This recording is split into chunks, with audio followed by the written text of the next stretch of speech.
So here we have our Vauxhall Viva SE. It's on an 18 plate.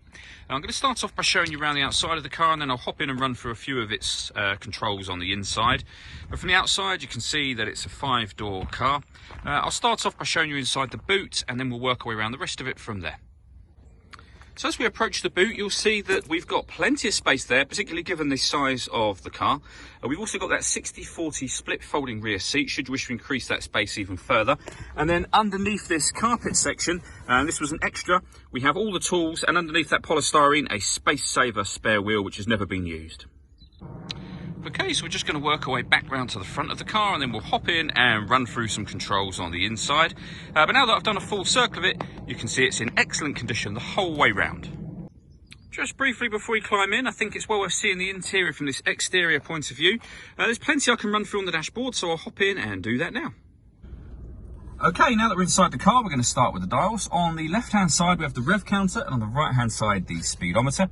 In the middle are the total miles for this car, which are only 3,506.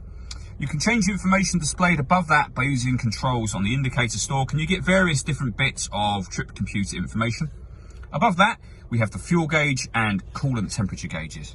If I back out to the steering wheel, on the left-hand side, this car's got both cruise control and a speed limiter as well, and you can set them from here.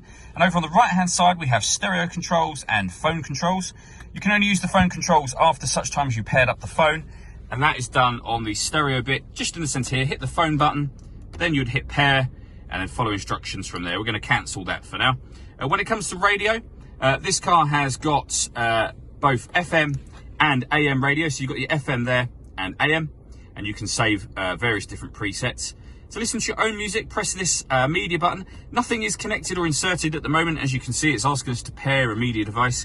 You can stream your music wirelessly via Bluetooth audio once you've paired your phone, or you can plug in a USB device. So plenty of ways to listen to music in this car. Working our way down, we have the air conditioning. So you can select the temperature, the fan speed, the direction of the air, and then when you're happy with those settings, this button will turn the air conditioning off in this case, or back on. You can see that light signifies that it's turned on.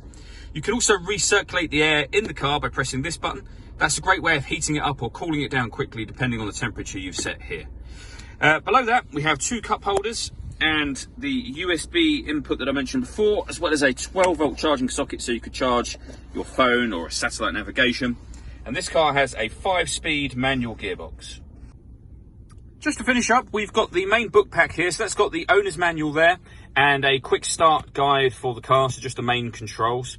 We've also got the service book as well, and even though it's only done 3,500 miles, the car was serviced on the 28th of August this year on 3,417 miles, so less than 100 miles ago, and it's not due until August next year. All that leaves me to say is thank you for taking the time to watch this video. If you'd like to come and see the car for yourself and have a test drive, please feel free to give me a call.